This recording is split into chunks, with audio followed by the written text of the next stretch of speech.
जय श्री कृष्णा। आइए सुनते हैं पूर्णमासी की व्रत कथा। द्वापर युग में एक समय की बात है कि यशोदा जी ने कृष्ण से कहा, हे कृष्ण, तुम सारे संसार के उत्पन्न करता, पोषक तथा उसके संहार करता हो। आज कोई ऐसा व्रत मुझसे कहो जिसके करने से मृत्यु लोक में स्त्रियों को विधवा होने का भय न रहे तथा यह व्रत सभी मनुष्यों की मनोकामनाएं पूर्ण करने वाला हो। श्री कृष्ण कहने लगे, हे माता, तुमने अति सुंदर प्रश्न किया है। मैं तुमसे ऐसे ही व्रत को सविस्तार कहता हूँ। सौभाग्य की प्राप्ति के लिए स्त्रियों को 32 पूर्णमासियों का व्रत करना चाहिए।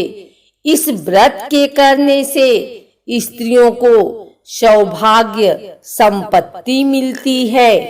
यह व्रत अचल सौभाग्य देने वाला एवं भगवान शिव के प्रति मनुष्य मात्र को भक्ति बढ़ाने वाला है।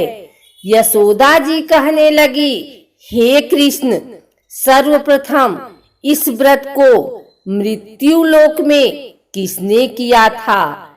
इस विषय में विस्तार पूर्वक मुझसे कहो। श्री कृष्ण जी कहने लगे कि इस भूमंडल पर एक अत्यंत प्रसिद्ध राजा चंद्रहास से पालित अनेक प्रकार के रत्नों से परिपूर्ण कातिका नाम की एक नगरी थी। वहां पर धनेश्वर नाम का एक ब्राह्मण था और उसकी स्त्री अति सुशीला रूपवती थी। दोनों ही उस नगरी में बड़े प्रेम के साथ रहते थे। घर में धन धान्य आदि की कमी नहीं थी। उनको एक बड़ा दुख था कि उनकी कोई संतान नहीं थी। इस दुख से वह अत्यंत दुखी रहते थे। एक समय एक बड़ा तपस्वी योगी उस नगरी में आया। वह योगी उस ब्राह्मण के घर को छोड़कर अन्य सभी घरों से भिक्षा लाकर भोजन किया करता था। रूपवती से वह भिक्षा नहीं लिया करता था। उस योगी ने एक दिन रूपवती से भिक्षा न लेकर किसी अन्य घर से भिक्षा लेकर गंगा किनारे जाकर भिक्षान को प्रेम पूर्वक खा रहा था कि धनेश्वर ने योगी का यह सब कार्य किसी प्रकार से देख लिया। अपनी भिक्षा के अनादर से दुखी होकर धनेश्वर योगी से बोला, महात्मन, आप सब घरों से भिक्षा लेते हैं परंतु मेरे घर की भिक्षा कभी भी नहीं लेते। इसका कारण क्या है? योगी ने कहा कि निसंतान के घर की भीख पतितों के अन्न के तुल्य होती है और जो पतितों का अन्न खाता है वह भी पतित हो जाता है। चूंकि तुम निसंतान हो अतः पतित हो जाने के भय से मैं तुम्हारे घर की भिक्षा नहीं लेता हूँ।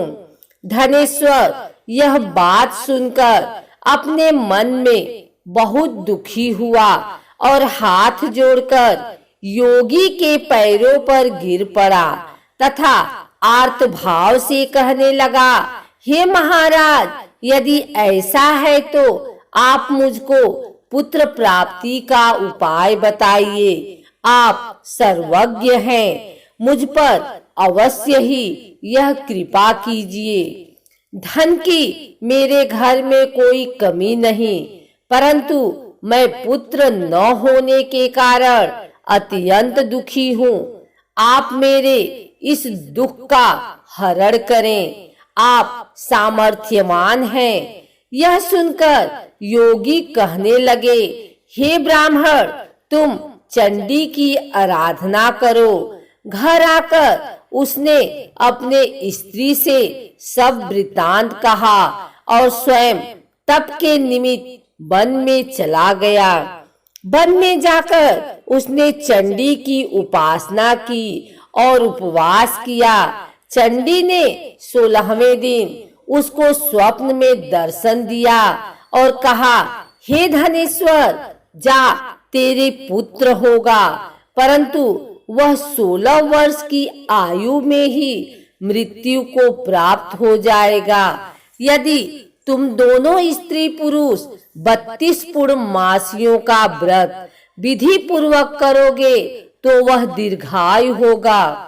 जितनी तुम्हारी सामर्थ्य हो, आटे के दिए बनाकर शिव जी का पूजन करना, परंतु पूर्णमासी को 32 दिए होने चाहिए। प्रातः काल होने पर इस स्थान के समीप ही तुम्हें एक आम का वृक्ष दिखाई देगा। उस पर तुम चढ़कर एक फल तोड़कर शीघ्र अपने घर चले जाना। अपनी स्त्री से सब वृत्तांत कहना। ऋतु स्नान के पश्चात वह स्वच्छ होकर श्री शंकर जी का ध्यान करके उस फल को खा लेगी। तब शंकर भगवान की कृपा से उसको गर्भ हो जाएगा।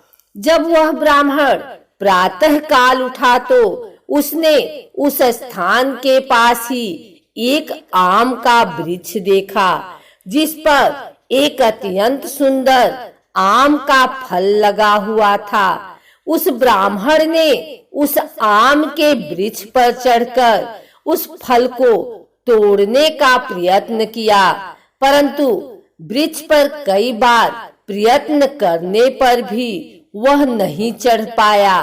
तब तो उस ब्राह्मण को बहुत चिंता हुई और विघ्न विनाशक श्री गणेश जी की वंदना करने लगा।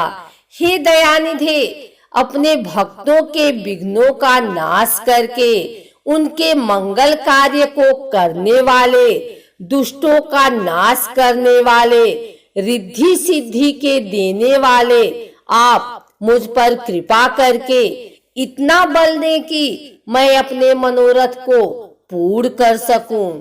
इस प्रकार गणेश जी की प्रार्थना करने पर उनकी कृपा से धनेश्वर वृक्ष पर चढ़ गया और उसने एक अति सुंदर आम का फल देखा।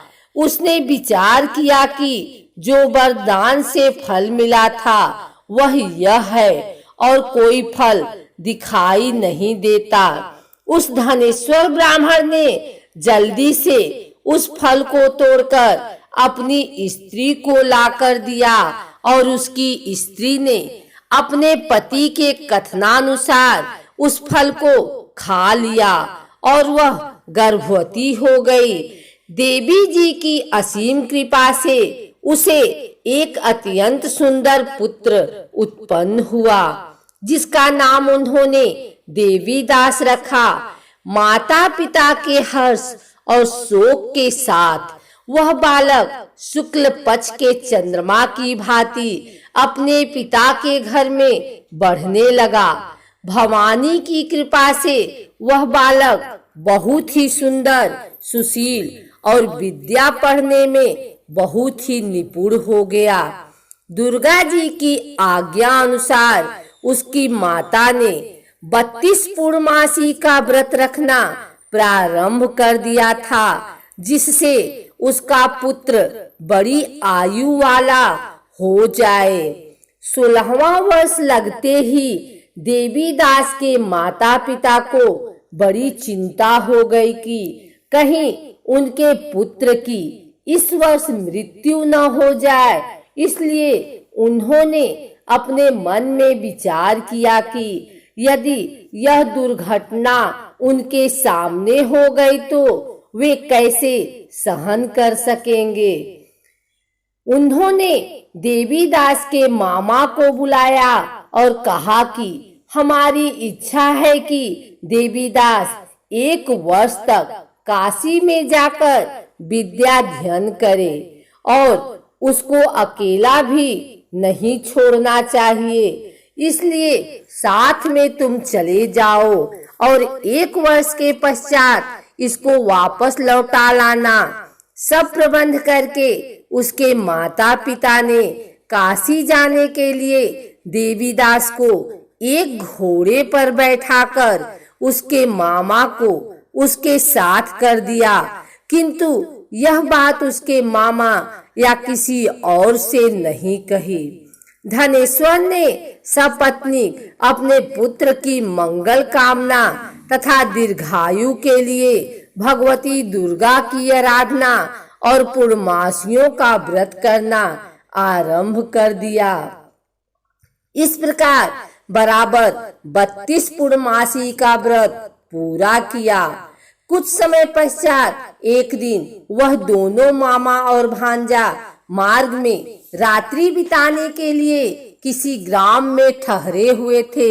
उस दिन उस गांव में एक ब्राह्मण की अत्यंत सुंदरी, सुशीला, विदुषी और गुणवती कन्या का विवाह होने वाला था। जिस धर्मशाला के अंदर वर और उसकी बारात ठहरी हुई थी, उसी धर्मशाला में देवीदास और उसके मामा भी ठहरे हुए थे। संयोगवश कन्या को तेल आदि चढ़ाकर मंडप आदि का कृत्य किया गया तो लग्न के समय वर को धनुर्वात हो गया।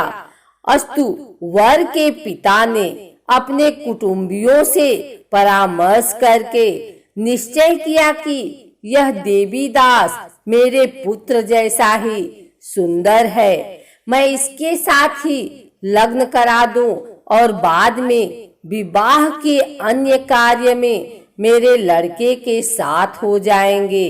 ऐसा सोचकर देवीदास के मामा से जाकर बोला कि तुम थोड़ी देर के लिए अपने भांजे को हमें दे दो, जिससे विवाह के लग्न का सब कृत्य सुचारू रूप से हो सके।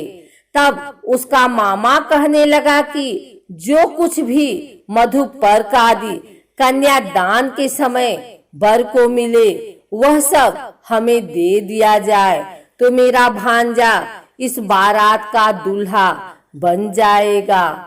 यह बात वर के पिता ने स्वीकार कर ली, पर उसने अपना भांजा वर बनने को भेज दिया और उसके साथ विवाह कार्य रात्रि में विधि पूर्वक संपन्न हो गया।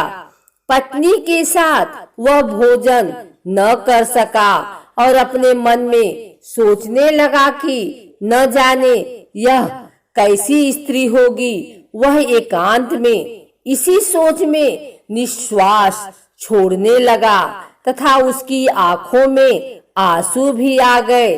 तब वधू ने पूछा कि क्या बात है, आप इतने उदासीन व दुखी क्यों हो रहे हैं? तब उसने सब बातें जो वर के पिता व उसके मामा में हुई थी उसको बतला दी।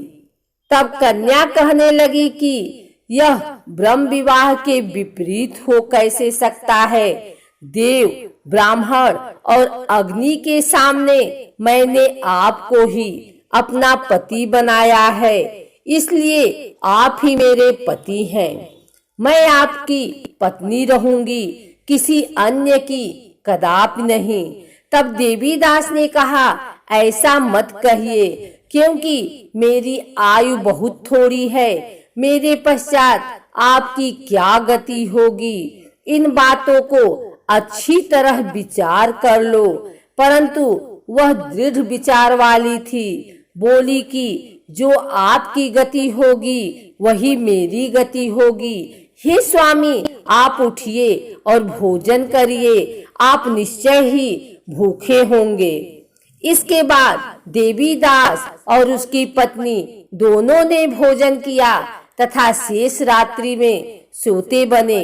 प्रातःकाल देवीदास ने अपनी पत्नी को 3 नगों से जड़ी हुई एक अंगूठी दी, एक रुमाल दिया और बोला, हे प्रिय, इसे लो और संकेत समझकर स्थिर चित्त हो जाओ।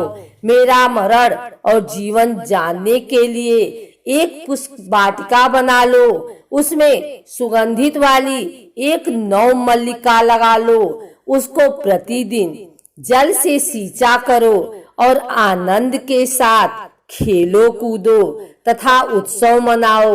जिस समय और जिस दिन मेरा प्राणांत होगा, ये फूल सूख जाएंगे और जब ये फिर हरे हो जाएं, तो जान लेना कि मैं जीवित हूँ। यह बात निश्चय करके समझ लेना, इसमें कोई संशय नहीं है।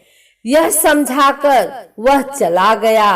प्रातः काल होते ही वहां पर गाजे बाजे बजने लगे और जिस समय विवाह के कार्य समाप्त करने के लिए वर तथा सब बाराती मंडप में आए, तो कन्या ने वर को भली प्रकार से देखकर अपने पिता से कहा कि यह मेरा पति नहीं है। मेरा पति वही है जिसके साथ रात्रि में मेरा पाणी ग्रहण हुआ था। इसके साथ मेरा विवाह नहीं हुआ है। यदि यह वही है तो बताए कि मैंने इसको क्या दिया। मधुपर और कन्यादान के समय जो मैंने भूषणार्थ दिए थे उन्हें दिखाए, तथा रात में मैंने क्या गुप्त बातें कही थी वह सब सुनाए। पिता ने उसके कथनानुसार वर को बुलवाया। कन्या की यह सब बातें सुनकर वह कहने लगा कि मैं कुछ नहीं जानता। इसके पश्चात लज्जित होकर वह अपना मुंह लेकर चला गया और सारी बारात भी अपमानित होकर वहां से लौट गई। भगवान श्री कृष्ण बोले, हे माता, इस प्रकार देवीदास काशी विद्याध्ययन के लिए चला गया। जब कुछ समय बीत गया तो काल से प्रेरित होकर एक सर्प रात्रि के समय उसको डसने के लिए वहां पर आया। उस विषधर के प्रभाव से उसके शयन का स्थान चारों ओर से विष की ज्वाला से विषैला हो गया, परंतु व्रतराज के प्रभाव से उसको काटने न पाया, क्योंकि पहले ही उसकी माता ने 32 पूर्णिमा का व्रत कर रखा था। इसके बाद मध्याह्न के समय स्वयं काल वहां पर आया और उसके शरीर से उसके प्राणों को निकालने का प्रयत्न करने लगा, जिससे वह मूर्छित होकर पृथ्वी पर गिर पड़ा। भगवान की कृपा से उसी समय पार्वती जी के साथ श्री शंकर जी वहां पर आ गए। उसको मूर्छित दशा में देखकर पार्वती जी ने भगवान शंकर से प्रार्थना की कि हे महाराज, इस बालक की माता ने पहले 32 पूर्णिमा का व्रत किया था, जिसके प्रभाव से हे भगवान आप इसको प्राण दान दें। भवानी के कहने पर भक्त वत्सल भगवान श्री शिव जी ने उसको प्राण दान में दिया। इस व्रत के प्रभाव से काल को भी पीछे हटना पड़ा और देवीदास स्वस्थ होकर बैठ गया। उधर उसकी स्त्री उसके काल की प्रतीक्षा किया करती थी। जब उसने देखा कि उस पुष्प वाटिका में पत्र पुष्प कुछ भी नहीं रहे तो उसको अत्यंत आश्चर्य हुआ, और जब वह वैसे ही हरी भरी हो गई तो वह जान गई कि वह जीवित हो गए हैं। यह देखकर वह बहुत प्रसन्न मन से अपने पिता से कहने लगी कि पिताजी, मेरे पति जीवित हैं, आप उनको ढूंढिए। जब 16वां वर्ष व्यतीत हो गया तो देवीदास भी अपने मामा के साथ काशी से चल दिया। इधर उसके ससुर उसको ढूंढने के लिए अपने घर से जाने वाले थे कि वह दोनों मामा भांजा वहां पर आ गए। उसको आया देखकर उसका ससुर बड़ी प्रसन्नता के साथ अपने घर में ले आया। उस समय नगर के निवासी भी वहां इकट्ठे हो गए और सबने निश्चय किया कि अवश्य ही इसी बालक के साथ इस कन्या का विवाह हुआ था। उस बालक को जब कन्या ने देखा तो पहचान लिया और कहा कि यह तो वही है जो संकेत करके गया था। तदुपरांत सभी कहने लगे कि भला हुआ जो यह आ गया, और सब नगरवासियों ने आनंद मनाया। कुछ दिन बाद देवीदास अपनी पत्नी और मामा के साथ अपने ससुर के घर से बहुत सा उपहार आदि लेकर अपने घर के लिए प्रस्थान किया। जब वह अपने गांव के निकट आ गया तो कई लोगों ने उसको देखकर उसके माता पिता को पहले ही जाकर खबर दे दी कि तुम्हारा पुत्र देवीदास अपनी पत्नी और मामा के सहित आ रहा है। ऐसा समाचार सुनकर पहले तो उन्हें विश्वास ही नहीं हुआ, किंतु जब और लोगों ने भी आकर उनकी बात का समर्थन किया तो उनको बड़ा आश्चर्य हुआ। लेकिन थोड़ी देर में देवीदास ने आकर अपने माता पिता के चरणों में अपना सिर रखकर प्रणाम किया और उसकी पत्नी ने अपने सास ससुर के चरणों को स्पर्श किया तो माता पिता ने अपने पुत्र और पुत्र वधू को अपने हृदय से लगा लिया और दोनों की आंखों में प्रेमाश्रु बह चले। अपने पुत्र और पुत्र वधू के आने की खुशी में धनेश्वर ने बड़ा भारी उत्सव किया और ब्राह्मणों को भी बहुत सी दान दक्षिणा देकर प्रसन्न किया। श्री कृष्ण जी कहने लगे कि इस प्रकार धनेश्वर 32 पूर्णमासियों के व्रत के प्रभाव से पुत्रवान हो गया। जो भी स्त्रियां इस व्रत को करती हैं वे जन्म जन्मांतर में वैधव्य का दुख नहीं भोगती और सदैव सौभाग्यवती रहती हैं। यह मेरा वचन है, इसमें कोई संदेह नहीं मानना चाहिए। इस व्रत से पुत्र पौत्रों को देने वाला तथा संपूर्ण मनोकामनाओं को पूर्ण करने वाला है। 32 पूर्णमासियों के व्रत करने से व्रती की सब इच्छाएं भगवान शिव जी की कृपा से पूर्ण हो जाती हैं।